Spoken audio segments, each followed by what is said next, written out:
Do you think all these exercises are useless or hopeless because of the fact that President Arroyo controls Congress, she controls the military, the church? There are only few bishops who are in the position, so that even the people are having this thing insofar as their exercise against the present administration is concerned. So that the point is, after all this, do you still believe that there is hope that GMA will finally retire from politics and she will not perpetuate herself in power? Definitely, there is a lot of hope. We must learn from the lessons of history. Do you not remember that President Ferdinand Marcos was in power for 20 years as a dictator? He had the military. He had all the other organs of the state under his control. And he had martial law, where people were picked up without the benefit of human rights. And we thought his reign would never end. Lo and behold, one day in February, Fidel Ramos and Johnny Ponce Enrile spoke out very, very clearly. And so what happened? In one snap, just two people speaking, bumaliktad ang mundo. Fast forward, impeachment trial of President Estrada. At that time, the Senate was controlled by the administration, and all seemed hopeless. Lo and behold, one afternoon in December, a witness called Clarissa Ocampo came forth, and with one testimony, bumaliktad ang mundo. Learn from the lessons of history, and you will see that there is hope in the Filipino, and that the Filipino, as Ninoy Aquino said, is worth dying for. You never know when things will change. It seems today that they still control, but that is of today. Hindi niyo malaman kung kailan mapukaw, magising ang taong bayan.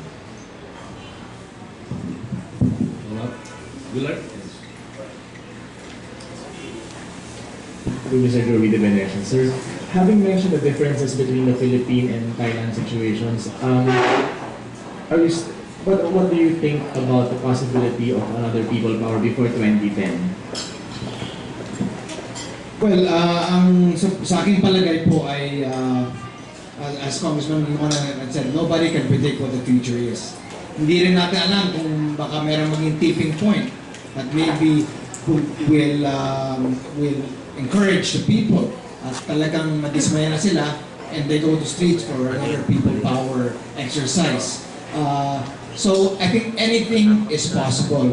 The major difficulty is that itong ating presidente na si Ginang Arroyo, talagang hawak niya lahat, ang parte ng legislatura, ang parte ng simbahan, ang parte ng justice, at saka po, alam po natin by next year, magkakaroon po ng 7 vacancies sa Supreme Court, which will be filled by Gloria Macapagal Arroyo by her appointees. So basically, the Supreme Court pen, mahahawakan niya na rin po. So pag titingnan natin, talaga walang independence dito sa ating sistema.